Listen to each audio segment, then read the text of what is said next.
Your old dad. You don't understand how money works anymore. Have you ever had your own child tell you that the same kid you raised trusted with everything, your savings, your name, your dignity? I didn't argue. I just decided to let the truth do what words couldn't. Before we jump in, I want to know where in the world are you right now and what time are you listening? Let me know in the comments. It began on an ordinary afternoon. I was folding laundry when my grandson Nate dropped by, bright-eyed, fast-talking, always in a hurry. He sat at the table, scrolling his phone. "Grandpa, you must love that $8,000 Dad sends you every month," he said, laughing. "That's more than some people make working full-time." The towel slipped from my hand. "What did you say? The money Dad gives you," he replied, not even looking up. "He said you liked the arrangement." "I would too if someone paid me to stay home." He kept scrolling while my chest tightened. "Your dad told you that, yeah, from the family trust. Pretty generous, huh?" I didn't respond. He moved on to talk about a college trip. I didn't hear a word. $8,000 a month for 3 years. I'd assumed the deposits were from Michael's company, some small gesture of care. When Nate left the house, felt heavier than usual. I sat at my desk, opened the checkbook. Every deposit said Beckett Family Trust. I'd never questioned it. My wife handled all the paperwork before she passed. Michael took over later. He said it'd be simpler that way. But the word trust wouldn't leave me alone. Whose trust, his or mine? I made coffee but couldn't taste it. My wife used to say the rose bush by the fence reminded her of home. It hasn't bloomed right since she died. I wondered what she'd say if she knew I didn't even understand where my own money came from. That night, I lined up bank statements across the desk, each deposit from the same faceless source. No number, no name, just neat transfers. I traced the figures with my thumb, thinking of every time Michael said, "Don't worry, Dad, I'll handle it." And I had let him. The unease settled deep. I remembered my wife's words from years ago. Sometimes silence feels noble, but it's just the slowest way to disappear. She was right. By dawn, I was still awake. My phone buzzed a message from Michael Morning Dad. "Hope you're well. Love you." I didn't answer, just stared at it, wondering what love costs when it comes with receipts. The next day, I went to the bank. I told the clerk I needed to check a few records about my retirement account. She smiled, typed, then paused, her expression careful. She excused herself to speak with a man in a suit. They murmured briefly before he came over and asked me to sit. That's when I knew something was wrong. He explained the deposits came from the Beckett Family Trust, managed by my son. "So, does that mean it's his money?" I asked. He hesitated. "Technically, sir, it's shared. The trustee controls the release of funds."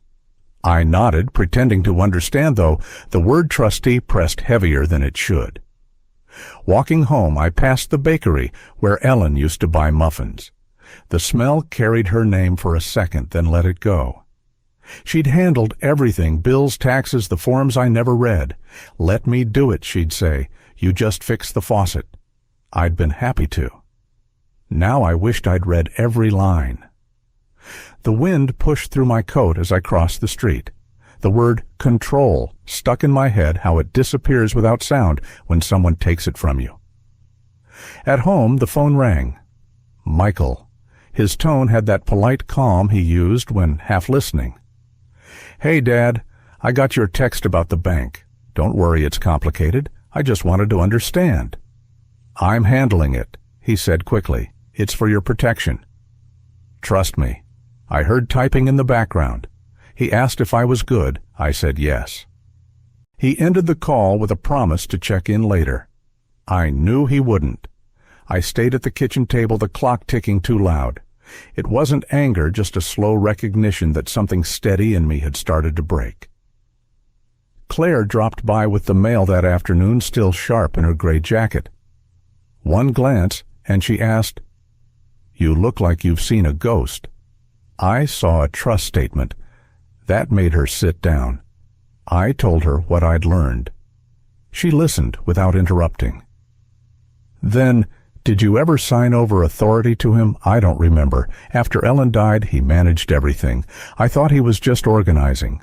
Organizing is one thing, she said. Controlling is another. Her voice wasn't harsh, just clear. She asked to see my papers. I hesitated, then handed them over. Before leaving, she touched my arm lightly. "You've always been quiet," she said. "But silence doesn't mean peace." Dinner was mechanical. I ate without taste, the news muttering in the background. I thought of the years I'd spent teaching Michael things, riding a bike, fixing leaks, balancing numbers, and how now he managed even my name. Later, the phone stayed blank. Just a photo from Nate beer cups and smiles. Youth always believes it's immune to consequence.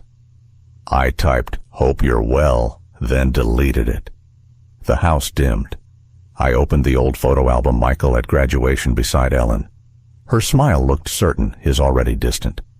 I almost called him again, but the words I wanted didn't fit through a line. I closed the book and glanced at Ellen's shelf full of legal guides she used to read like stories. Maybe she'd known this would happen. My chest tightened, not with fury, but with the dull ache of realizing honesty doesn't inherit itself. You can teach right and still watch it fade. I rinsed the dishes, left the kitchen dark, and listened to the hum of the refrigerator filling the space. It sounded steadier than my thoughts. Upstairs, my phone blinked a message from Michael. "Don't worry, Dad. I've got everything under control." I didn't open it. I lay down, eyes on the ceiling, waiting for sleep that didn't come. The ticking clock downstairs kept time for both of us. The letter from the IRS arrived a few days later, thin and formal, stamped with words that pretend to mean nothing. I set it beside my cup, unfolded it, and read the phrase that made my stomach tighten. Transfer under family asset adjustment. Didn't understand half of it, but I knew it wasn't right. 2 days after the talk at the gate, an envelope from the bank showed up. I didn't need to open it to sense trouble. My name sat neatly on the front, but the label read, "Secondary Account Holder." That one word, secondary, hit harder than the rest. The letter confirmed that my old insurance and savings accounts had been merged under the Beckett Family Trust per directive of trustee. It was signed electronically, Michael's name above mine. My own signature looked thinner, unfamiliar, almost borrowed.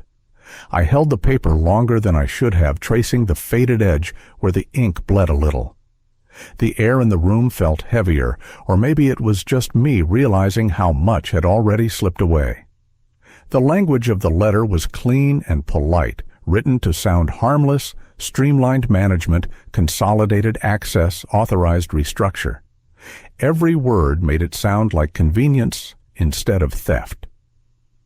I picked up the phone, dialed the bank, and asked to speak with someone about the accounts.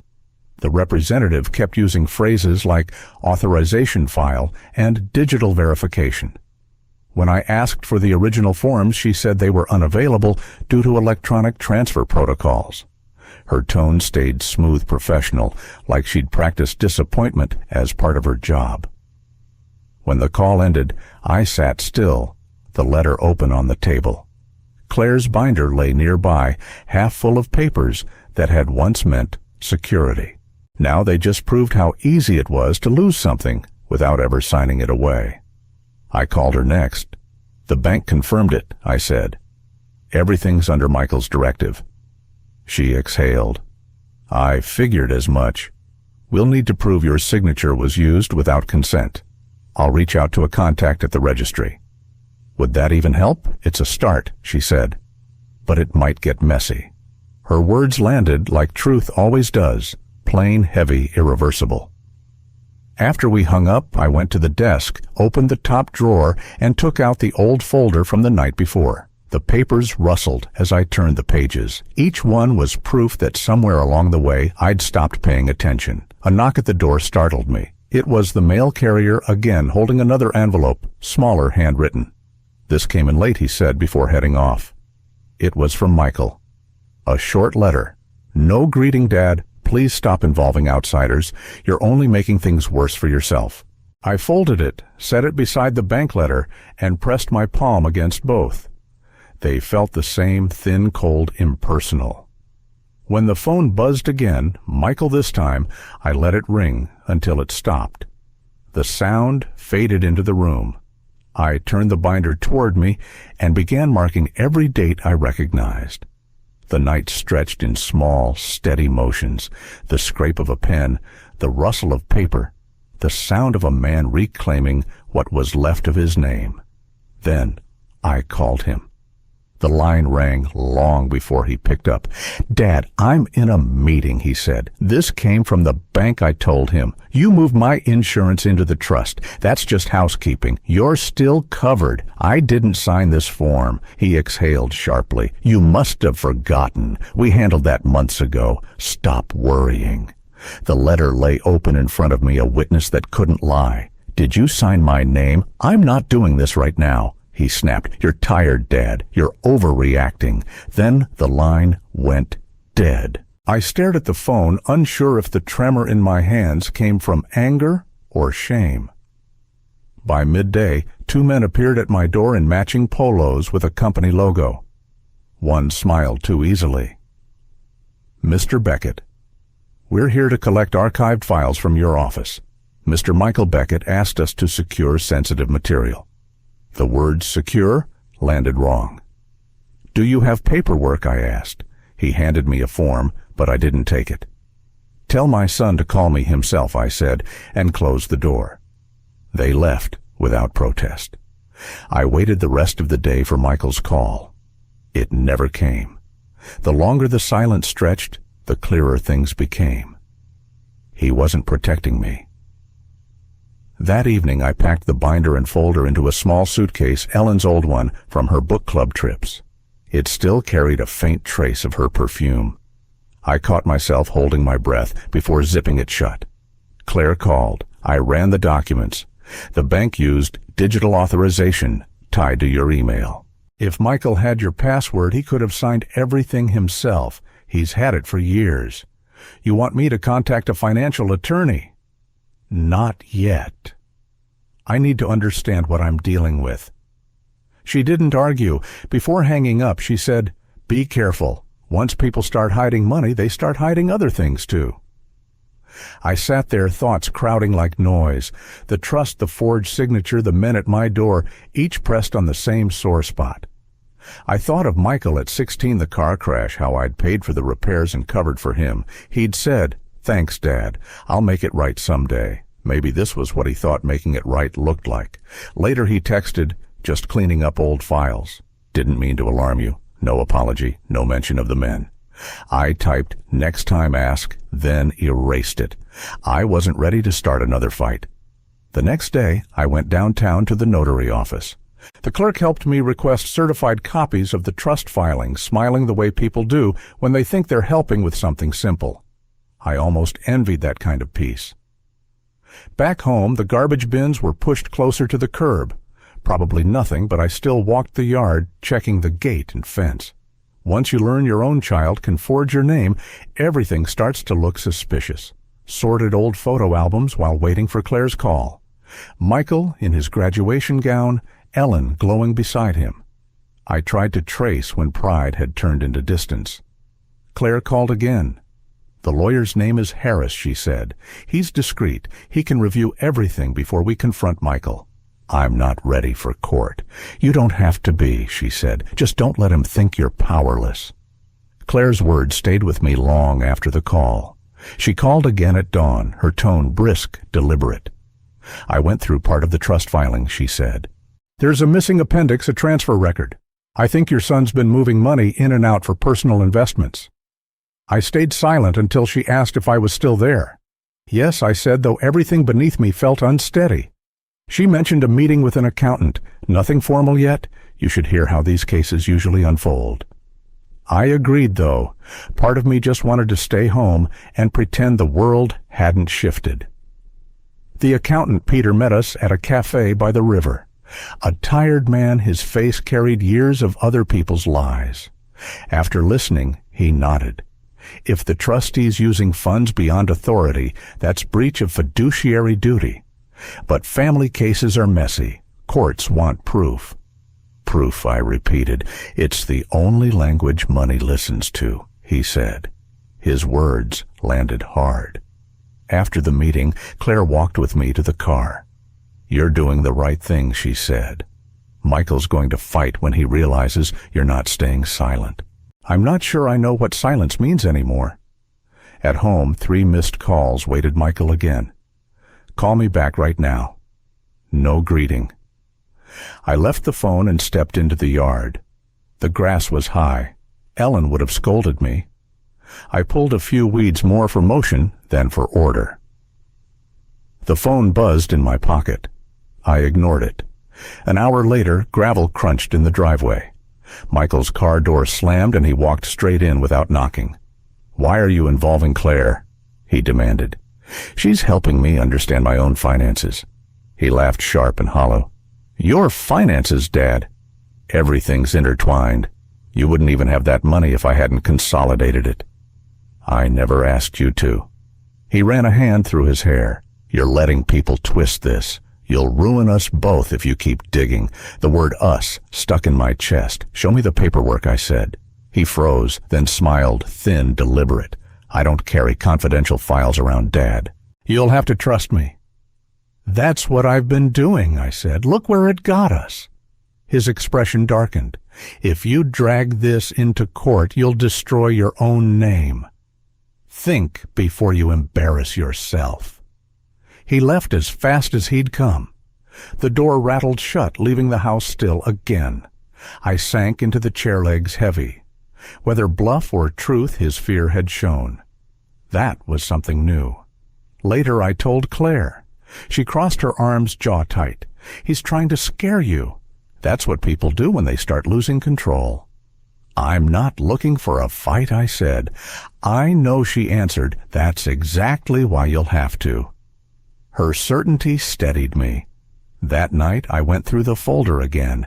Each page felt like a thread pulling me deeper.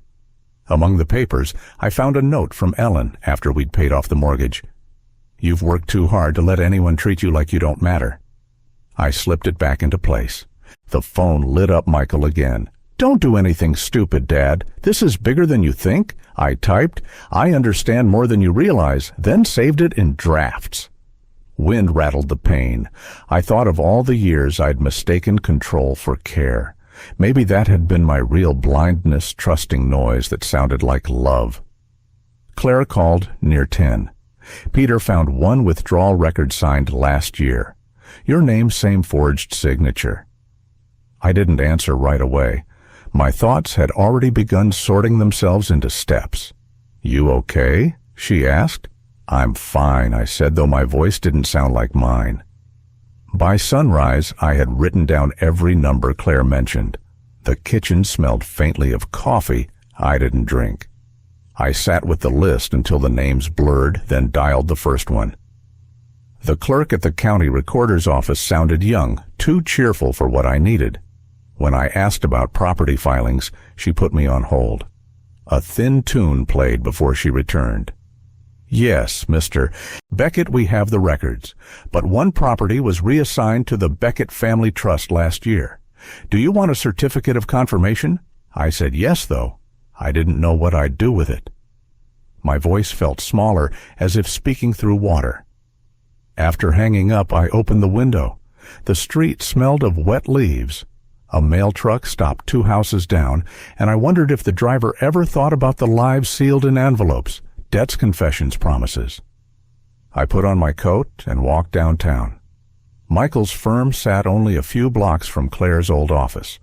My steps grew heavier, not fear, just memory. I'd once bragged about him to anyone who'd listen. The receptionist recognized the name. Mr. Beckett, are you here to see Michael? I just need to drop something off, I said. She pointed toward the elevator. He's in a meeting, but you can leave it with me. I nodded, murmured something about lunch, and slipped past. The elevator ride felt longer than it was. I told myself I wasn't sneaking, only done waiting for permission to ask the truth. His floor smelled faintly of cologne and copier ink. Through the door, I heard his low voice and brief laughter. I knocked once and entered.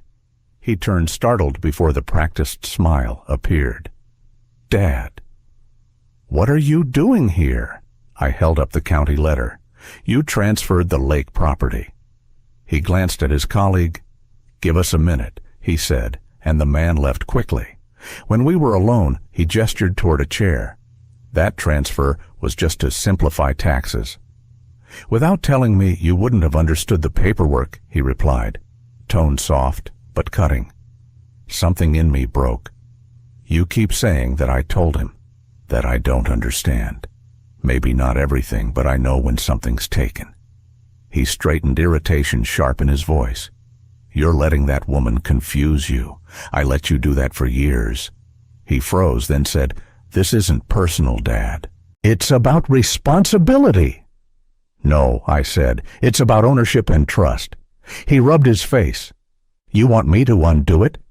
Fine, I'll move it back. You'll regret it when the taxes hit. I'll take that risk." He gave a short, dry laugh.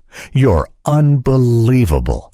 I left before he could continue, walked without aim until reaching the bench by the river where Ellen and I once sat. The water drifted past, dull and brown. Too many times I'd mistaken silence for dignity. Maybe it had only been fear. The phone buzzed Michael's name. I let it ring, then texted Claire instead. He admitted it. "We'll need that lawyer." Her reply came quick. "Already called him. Tomorrow morning." I folded the letter, slipped it into my pocket. The damp chill clung to me, but my breathing stayed steady. Back home, a note waited on the door in Michael's handwriting. "Please stop this before it ruins everything." "You're being manipulated." Tore it in half and dropped it in the trash. My hand shook after not from anger, just release. The evening passed in small motions, cooking, eating, leaving dishes unwashed. The house felt heavier, not empty, but aware. Claire called at 9. Harris confirmed for tomorrow. "Want me to pick you up? I'll drive," I said. It's time I showed up myself. She didn't answer, just wished me good night. The day began gray and still. I didn't wait for Claire's call. Jacket on folder in hand, I drove to Harris's office. The steering wheel felt rough, each stoplight dragging longer than it should. Claire was already there, eyes tired but focused. She gave a small nod. Harris greeted us with that practiced calm lawyers use when family fights stop surprising them. He listened as I laid everything out, interrupting only for names and dates. When I finished, he tapped his pen once. "It's a serious breach," he said. "You could file for restitution, maybe criminal charges, if the signatures were forged." "Would that mean jail?" I asked. "Possibly," he said, "but most families settle quietly." Claire leaned forward. "He's been taking advantage for years. Silence isn't justice." Harris sighed. Justice and peace rarely share the same room. I ran my thumb along the folder's edge. "I'm not out to destroy him. I just want it to stop." "Then we start with a freeze," Harris replied. "Sign an affidavit. I'll handle filings." Each word landed heavier than I expected. When we stepped outside, drizzle misted the street. Claire handed me an umbrella. Neither of us used it. At the corner, she said, "You know this won't stay private once it's filed." I know, Michael's going to push back. He already has. I didn't mention the note he'd left on my door. Back home, 2 missed calls waited both from him. I ignored them. Then a message arrived, "Dad. What have you done?" I read it again and again. There was fear in it, not fury. Somehow that steadied me more than Harris's reassurances. By evening, fallout began. A colleague of his called fishing for details. Then a reporter left a voicemail, polite but prying alleged misuse of trust funds involving the Beckett family. I deleted it and called Claire. They already know, she said. Word travels fast, so what now? Now he scrambles. You stay steady. Easier said than done. Every sound in the house felt like warning. I checked locks, twice, stood near the front door, waiting for something that didn't come. Headlights swept briefly across the yard. My chest tightened, then eased when the car passed. The next day, he came himself. No warning, just sharp knocking. When I opened the door, he stood there, coat-damp eyes burning. Why did you freeze the trust I needed? The truth. The truth? He laughed once hollow. You've wrecked everything. My accounts are locked. The firm's questioning me. You've humiliated me. He stepped in without asking, pacing. You let her poison you. Claire never liked me. Stop blaming everyone else, I said. He froze, startled by the tone. You think you're the victim? I think I'm the one who worked 40 years for what you're spending. For a moment, neither of us spoke. His jaw clenched. If you go through with this, I won't forgive you. I almost said, you already haven't, but held it in. He stormed out the slam, tilting a frame on the wall. I stood there, breath uneven, then called Harris. He knows. Let him, Harris said. He can't undo it. Document everything. I wrote down the time, his words, the look in his eyes. Writing helped. By nightfall, my body ached from tension. I busied myself with small chores, dishes, trash chairs, but every task circled back to the same thought. How long had he been taking while I kept praising his success? Claire called again. I'm proud of you, she said. Most people don't stand up when it's blood. I don't feel proud. You will, she said. After the call, I stepped to the porch. The damp scent of soil hung in the air. Cars hummed on the main road, faint thunder rolling somewhere beyond. I whispered Ellen's name, startled by the sound of it leaving my mouth. Back inside, I switched off the lights and sat on the couch. The house felt smaller, not empty, just settled like something had cracked and finally stopped pretending to hold. The phone buzzed again. You've ruined me. I set it face down on the table and whispered, No, son. You did that yourself. Harris called early, voice steady but edged. Michael's lawyers contacted the court, he said. They're contesting the freeze, claiming you were coerced. By who? By Claire. For a moment, breath wouldn't come. That's absurd. I know, Harris said. But it's an old play. Don't answer him directly. I'll handle filings. After the call, I stayed at the kitchen table, phone still in my hand. The coffee had gone cold. I stared through the window without seeing. Then I called Claire. She answered quickly. He's turning it on me, isn't he? Yes. She exhaled, weary but unsurprised. He's not used to losing control. Neither am I. Then, hold steady, Harold. He'll try to shake you. I will.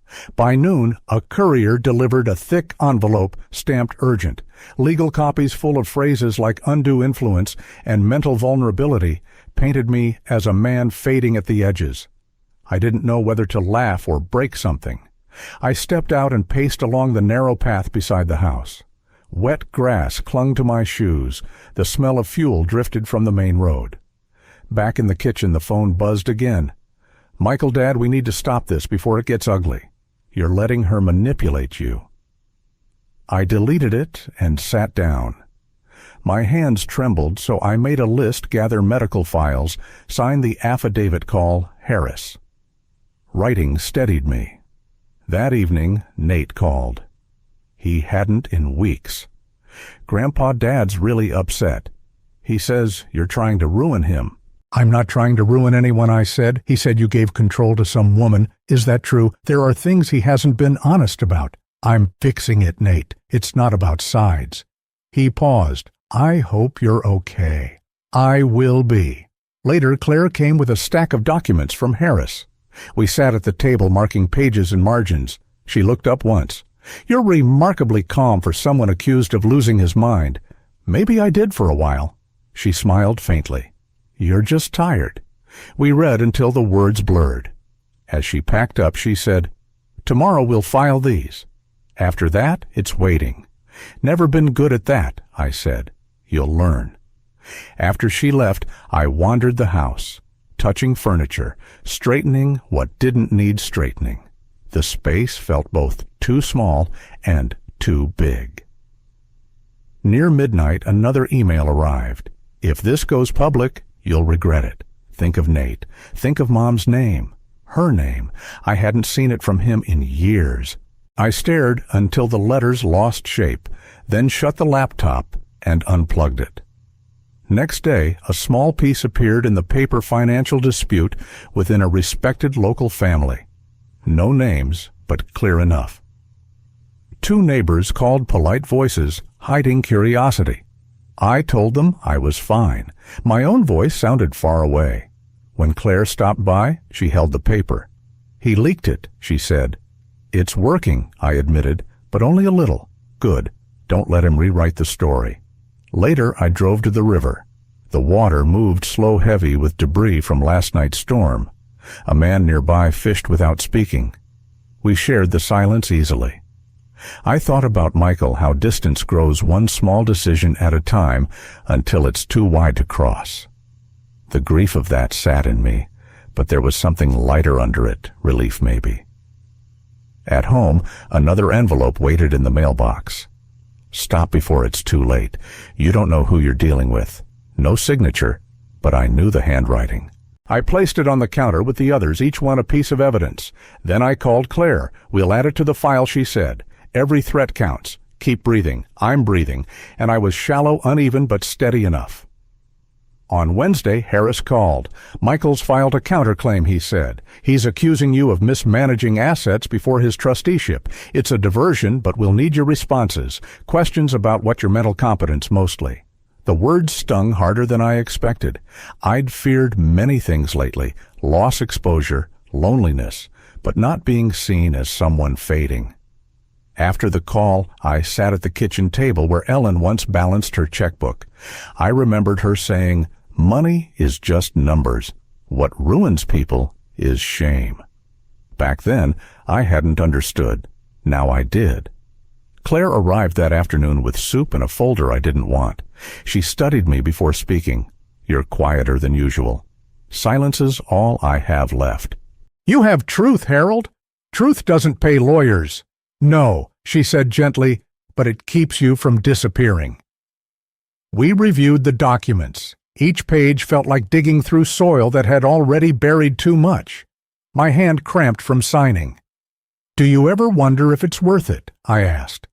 "Every client does," she said. "Some quit halfway. The rest find something else on the other side. Maybe peace, maybe nothing, but at least it's honest." When she left, I stared at the ring her cup left on the table. The soup had cooled. I poured it down the sink, watching the water swirl until it cleared. Sleep wouldn't come that night. Around 2, I opened the old box of letters Ellen and I kept, small notes from ordinary days. One read, "Don't let comfort turn you blind."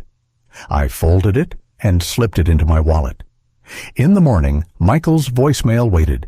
"Dad, this is getting out of hand. You'll lose everything if you keep listening to her. Just stop, please." His voice cracked on the last word. For a moment, I almost called back. Then I remembered the forged papers and the lies.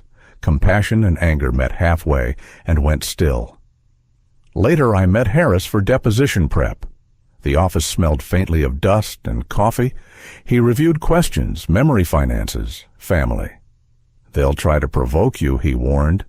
"That won't be hard," I said. "I'm too tired for anger."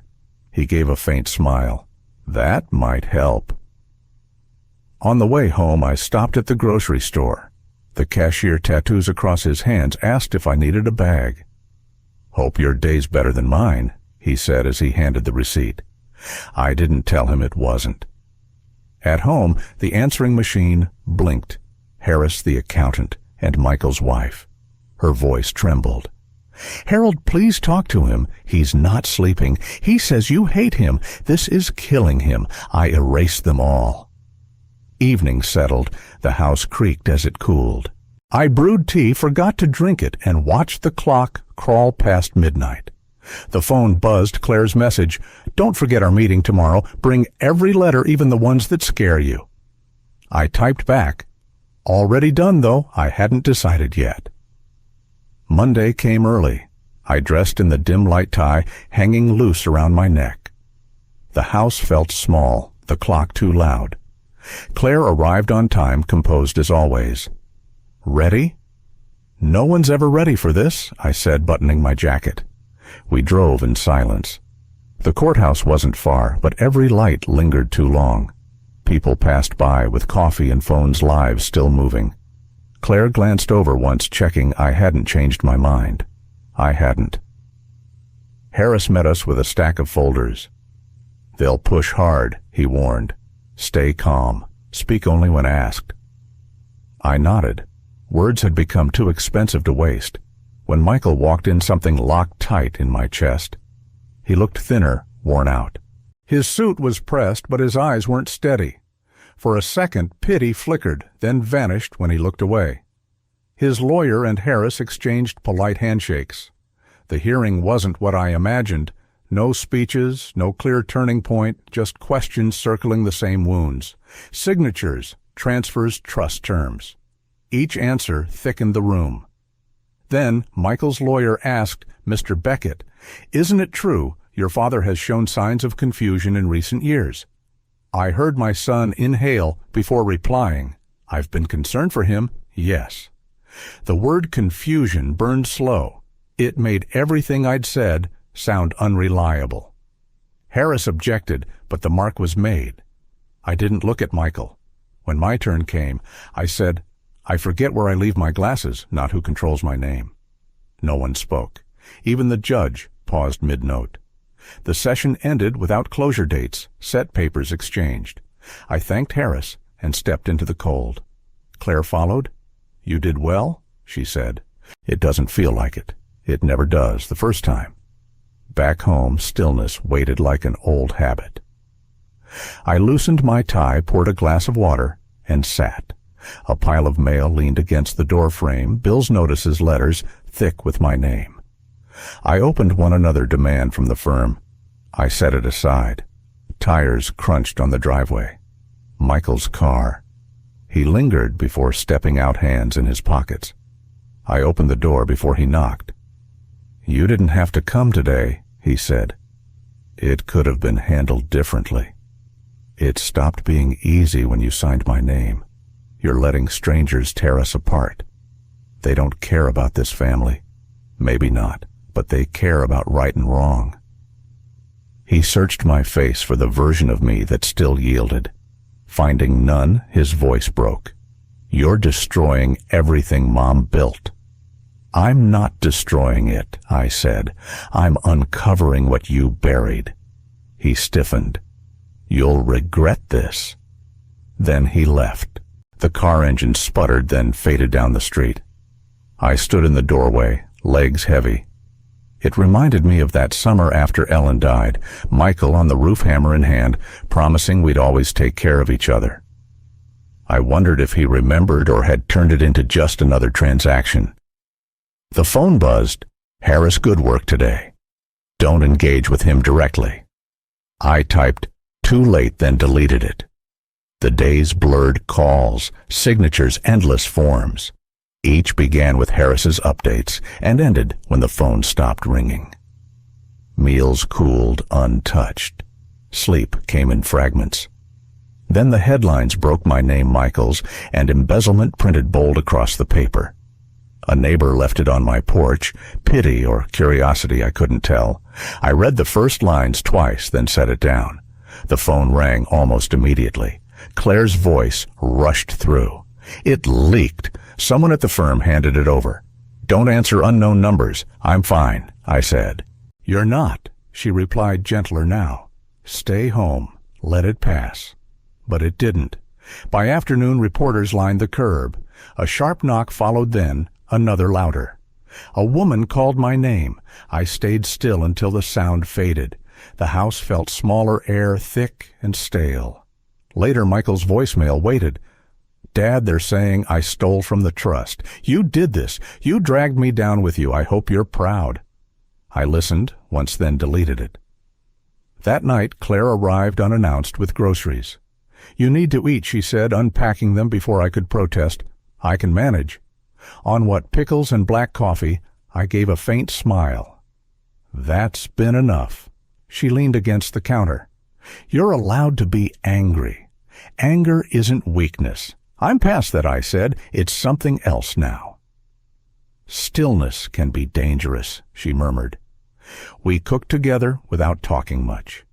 The food tasted better than I expected, maybe because it was warm, maybe because someone else made it. Halfway through dinner, she said, Harris thinks Michael's team will claim you leaked the documents to frame it as revenge. Revenge, I said. That's what they call justice now. They call it whatever helps them sleep. My appetite vanished. The clock ticked louder. He won't stop, will he? No, she said, but neither will we. After she left, stillness returned. The next day, the noise came back. Michael's lawyer called, asking for a private conversation. I hung up. Then Harris called, his tone tight. They've filed to remove your access to the trust. We'll fight it, but it'll get rough. Messy's already here, I said. He sighed. Hold your ground. I spent the day sorting papers, Bill's letters, legal files. When I reached Ellen's old binder, I stopped. The leather worn smooth still carried her name. Her notes filled the pages, meticulous, dated every deposit logged. At the bottom of one sheet, a line in her handwriting read, Property, held jointly until full release of trust clause. The date matched one of Michael's forged withdrawals. My pulse quickened. This was the missing link, the proof Harris had been searching for. I called him. I found something. You always do, he said. Bring it tomorrow. I made a copy, slipped the original back, and left early the next day. Near downtown, I saw Michael's car parked across from the law office. He sat there, head-bowed, phone pressed to his ear. I almost stopped. Almost. Then drove past. By the time I reached Harris's office, my hands were steady. I handed him the file. He read the page, then looked up. This changes everything. Driving home, I didn't feel triumphant, just emptied. The road stretched still. I thought of Ellen's handwriting, the patience in every line, how she wrote jointly as if it meant something deeper than ownership. At home, the mailbox overflowed. I left it. The faint trace of Claire's cooking lingered. I sat at the table, poured a glass of water, and drank it to the last drop. By mid-morning, Harris called. I showed the clause to the judge, he said. Ellen's signature and timestamp checked out. It overrides every amendment Michael filed. The trust reverts to you. I didn't speak. It's not final yet, he added, but it's clean. He can't contest without admitting to forgery. I thanked him, though my voice felt distant, like it belonged to someone else. The street carried on mail truck, passing the same neighbor walking her dog. Nothing had changed, yet something in me had settled. The weight hadn't vanished, only shifted. Claire arrived with 2 cups of coffee. She set one down and smiled faintly. You did it. I didn't, I said. Ellen did. She always left things where I'd eventually find them. Then, maybe that's love, Claire said, preparing someone to stand when they forget how. We drank in calm companionship. The air between us felt light, unstrained. Later, Michael called. His voice came low and rough. They told me about the clause. Yes. I didn't mean for it to go this far. I was trying to keep things steady. You wouldn't understand the pressure. I understand, I said. Pressure doesn't make a thief. Fear does. He hesitated. They're freezing my accounts. I could lose everything. I already lost something too, I said. Just not money. Can we fix this? There's nothing left to fix, only to live with. He didn't argue. The line went dead. I stood holding the phone, waiting for emotion that never came. No anger, no relief, just stillness. That evening I sat on the empty bench, watching the slow current. I remembered bringing Michael here as a boy, his laughter as he tossed pebbles, naming each one's wish before it vanished.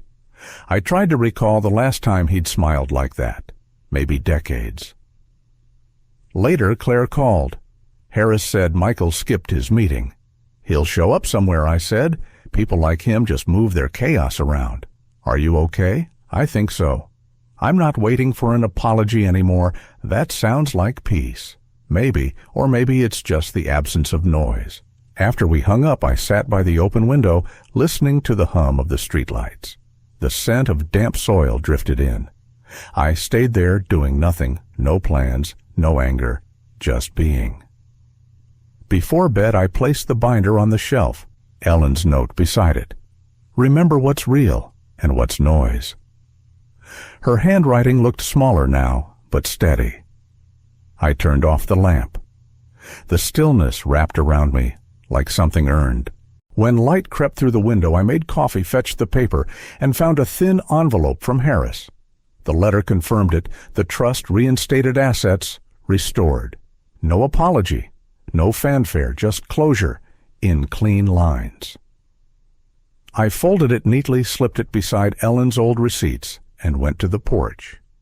Birds on the wire, a dog barking 2 houses down, the scent of someone's breakfast drifting through. I sat hands around the mug, watching steam fade.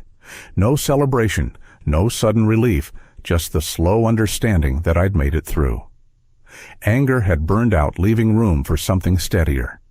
I didn't forgive him, and I didn't need to. Claire texted, "Get some rest."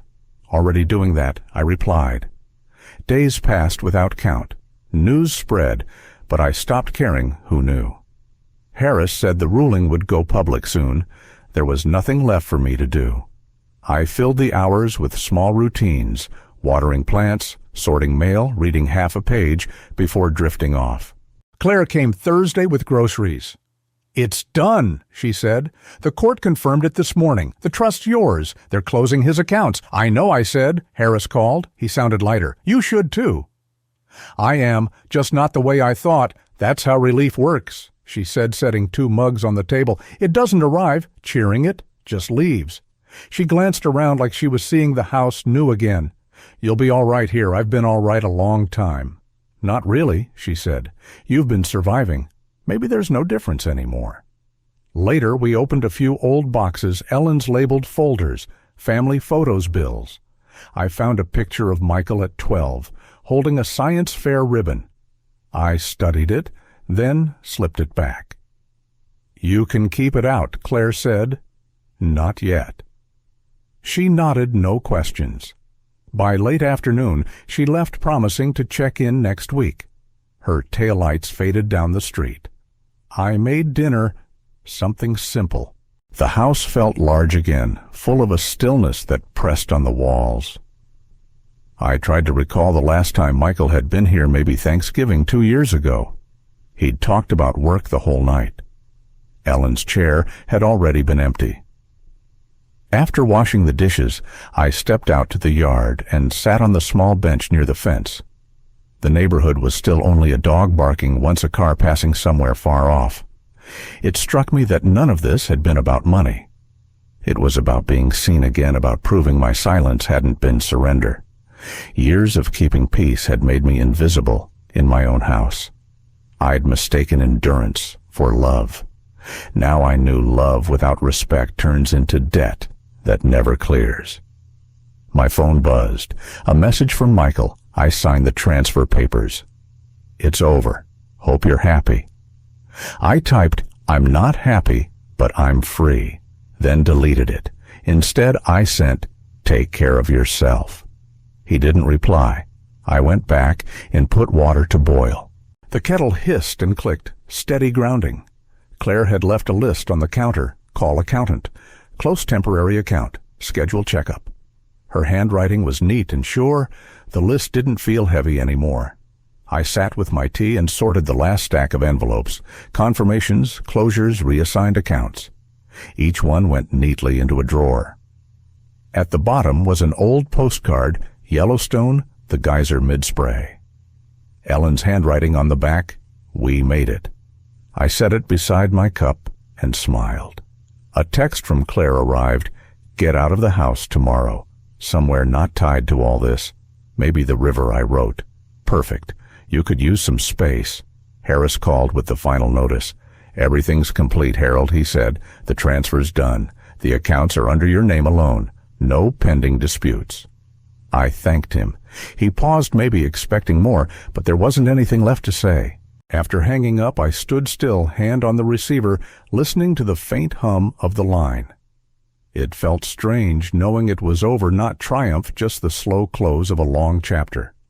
I spent the morning cleaning the desk. Papers went into neat piles, keep, shred, forget. It was slower than it needed to be, but touching each folder one last time helped me let go. Around noon, Claire came by. She didn't knock. "You didn't answer my text," she said. "I've been sorting." She glanced at the stacks. "You mean purging?" "Maybe both." She sat and asked, "What's next?" "Haven't thought that far. Maybe a small trip. Or I'll just stay here till I'm tired of the view." "Either sounds right," she said. We had lunch, soup, bread, easy conversation. She mentioned a new case about an elderly couple fighting over property. "Funny how it always comes back to money," she said. "It's not about money," I told her. "It's about control. People want to feel they still matter." She nodded. "You still do.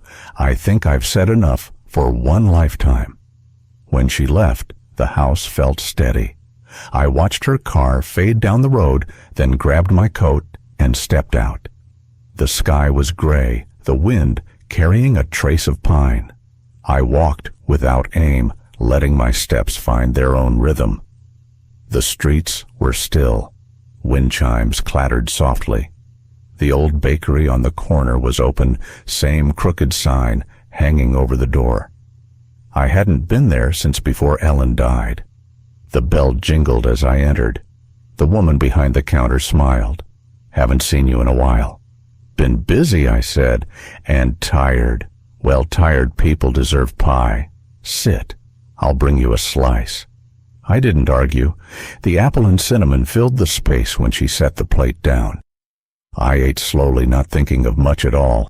The sweetness felt heavier than I remembered, but warm. Halfway through, she asked, "How's your boy, the one who used to come in with you?" "He's finding his way," I said. She nodded. "Kids always do." I finished, thanked her, and left a few extra dollars. The walk home felt shorter. My legs didn't ache as much. Back home, warmth met me. I poured another cup of coffee and sat near the porch. The cat had returned, curled on the rail tail, flicking lazily. I tapped the glass. It glanced my way, then shut its eyes again. The clock ticked. Afternoon slipped toward dusk. I watched the light fade and thought about how endings rarely arrive the way we imagine. No applause, no final line, just a breath and life moving back into its rhythm. A message from Claire. "How's your day?" "Peaceful," I replied. "Good. You earned it." The week moved steady. No weight left to carry. Papers done, phone silent. I still woke early, made coffee too strong the way Ellen liked it. The scent no longer hurt. It just lived in the room. The stray cat stayed. I laid an old towel on the porch, and he claimed it like he'd always belonged. Watching him felt steadying. Life filled the spaces I thought would stay empty. I started walking again down the block past the mailboxes back home. Sometimes I stopped at the bakery that had outlasted everything else. The woman there learned my order. "Apple pie, no ice cream, right?" she'd say, and I'd nod. It felt good not to have to explain myself anymore. One afternoon, Claire called. "Come to the community center," she said. "They're starting a workshop for veterans and retirees, mostly stories and coffee." "You think I'm ready for that? I think you've been ready." So I went. The place smelled of dust and weak coffee. A few men played cards. A woman knitted by the window. Claire waved me into a circle of chairs. "Everyone, this is Harold." The others shared in turn a retired firefighter, a widowed teacher, a man who'd lost his hardware store to the mall. They spoke simply without trying to dress up pain or trim the edges of regret. I mostly listened. There was comfort in that, how ordinary voices could carry so much without reaching for anything. When it came to me, I said I used to think silence was a virtue. Now I think it's just heavy. No one replied, but a few nodded like they'd been carrying the same weight. Afterward, Claire joined me outside. "You talked more than I expected," she said. "Didn't plan to. It just came out. That's how healing works," she said. "It slips in when you're not paying attention." She was right. Days found an easier rhythm after that. I cooked again simple things, just for myself. Sometimes Claire joined me. We talked about her garden books, the porch cat. She mentioned moving closer to her sister. I told her she should. "You've earned some rest too," I said. While washing dishes one night, she asked, "Do you miss the old life parts of it?" I said. "But not the pretending." I used to confuse comfort with peace. They're different. She nodded. Yes, they are. After she left, I sat by the window, watching the streetlights blink on. The cat stretched on the porch tail, flicking. Across the road, a young couple argued softly as they loaded groceries. Their words rose, then fell, again the sound of people who still believed in staying. It made me think of Ellen, not in loss, but in rhythm the way she lived, patient, certain, never loud, about love. The next day, an envelope waited in the mailbox. No return address, just my name. Inside was a check and a short note in Michael's handwriting. "I'm leaving the city for a while. I'll call when I can." No apology, no accusation, just an ending that didn't sting. I folded it neatly and tucked it with Ellen's notes, not to keep close, but to keep still. That afternoon I went back to the river. The bench was waiting, the water steady and brown. A few kids skipped rocks, their laughter scattering across the current. I watched the ripples fade, noise becoming memory. A man fishing nearby looked over. "Haven't seen you in a while." "Been busy," I said. He chuckled. "Busy's just another word for afraid of stillness." We talked a little about weatherfish, small things. When he left, he said, "Come more often. Water forgives slow." I stayed until the sun slipped low, brushed off my pants, and walked home. The streets glowed soft. A neighbor waved. I waved back. The cat waited on the steps, tail twitching, pretending impatience. Picked him up, he purred once, wriggled free, and claimed his towel again. Dinner was simple, eaten without rush. Dishes washed, a final cup of coffee poured. The house hummed clock-ticking floorboards, settling wind threading through the walls. Thoughts drifted to Ellen, Claire, Michael, and the long road that had bent, but not broken, anything essential. The door opened to the porch, the night cool and kind.